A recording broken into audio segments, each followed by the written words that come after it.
Stories Told by Hans, the second story. When I was young, I was pretty. My face is all wrinkled now, thanks to my husband making me worried sick all the time.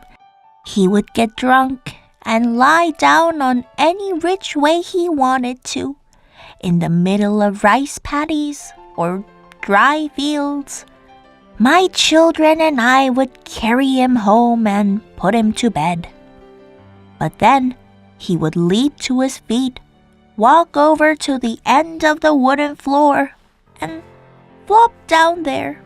It was so bad that I used to say that the one and only wish I have is having a chance to live even just for 3 days with a man who does not drink. These days, when there is no work to do, I go to my daughter's and stay there for a long while.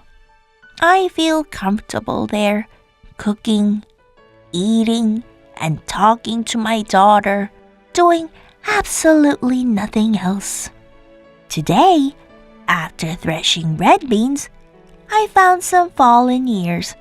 So, I picked them all up, this much. My daughter likes red bean porridge.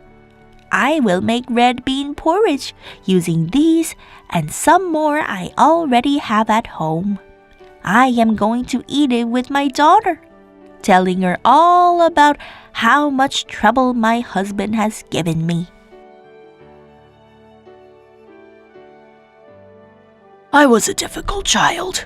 I would break off pumpkin sprouts one after another, or drive stakes into ripe pumpkins in other people's fields, and so on. Nevertheless, I took after my father and have a kind heart. Look at my hand. This hand proves it. When I was living in Seoul, I used to deliver briquettes for a living. One day, I was climbing a hill in the delivery truck. Then suddenly the truck began to roll back down the hill. There was a clothes factory at the foot of the hill. If the truck rammed into the factory, all of the people in it were to be killed. I was sitting in the passenger seat. I quickly jumped off the truck and managed to wedge something under my tire. While doing it, my hand got caught in between and ended up this way. This hand of mine saved dozens of lives at that time. I am good at the kinds of work that I can do sitting down, but I can't do labor that needs a strong person. I like things elegant and peaceful. When I just got married, I was interested in things like sewing. Giving birth to children and raising them, however, I had to work so much. Now, I hate all that tidying and washing. I'm aching all over, so I like lying down the most. Recently, I enjoy reading storybooks. They say it will also save me from getting senile. I just like giving things to my family. I used to carry a load of firewood on my back to the market to sell, and then bring back home a cutlass fish or something like that dangling from my hand. After threshing rice, I would sell a sack of it at the market, and then return home with children's shoes dangling from my hand. I have 6 daughters and a son. Each time I was hoping for a son, but only daughters were born one after another. And finally, a son came along as the youngest one. He likes persimmon, so I planted a lot of persimmon trees. We have a good harvest of persimmon this year. As a child, I learned how to read and write at the night school in my village. The school opened every night. I learned 1, 2, 3, 4, and A, B, C, D there. Playing and learning together with the other kids of my age was so much fun. Back then, I had no worries at all. Things got hard only after marriage. I knew how to read and write, so I was able to write a lot to my husband when he was away to serve in the army.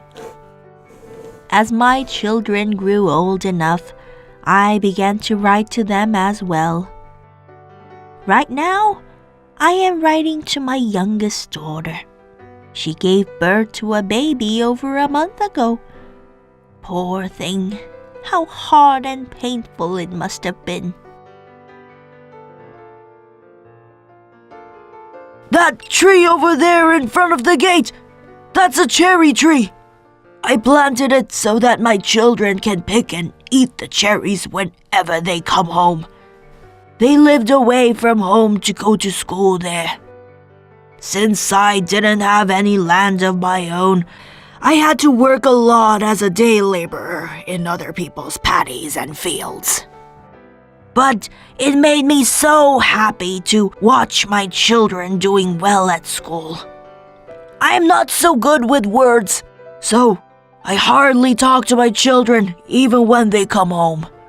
I just let them pick and eat the cherries. Let me tell you, I had such a hard time raising my children. Since my husband passed away young, I had to earn a living by selling pepper pot soup for 30 years near the reservoir. I carried the anglers around my boat and cooked for them. The anglers called me Boat Woman. My children know how much I have suffered, so they are very nice to me.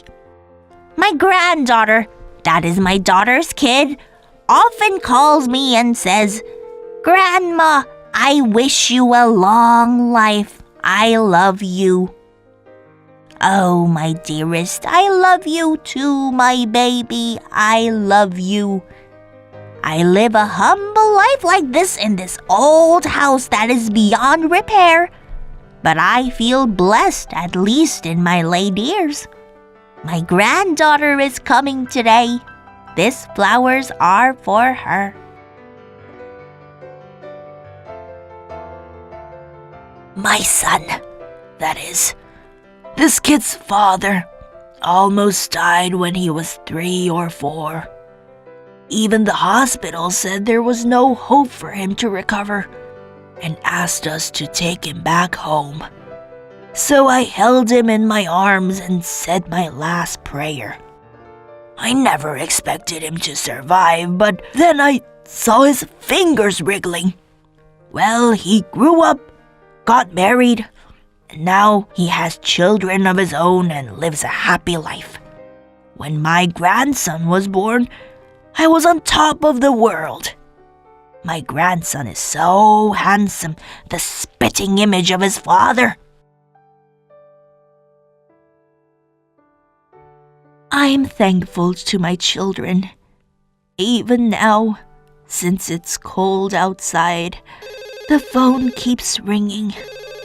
They ask me not to go out, lest I should slip and fall. But I don't listen to them because I just want to give them something. We are parents and children, aren't we? I would love to cook a delicious dish and send it to them. They beg me not to, but I really want to do it. To tell the truth, I cannot help giving it up now.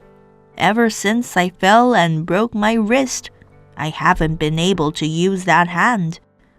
I'll just have to settle for talking to them over the phone. That's good enough for me.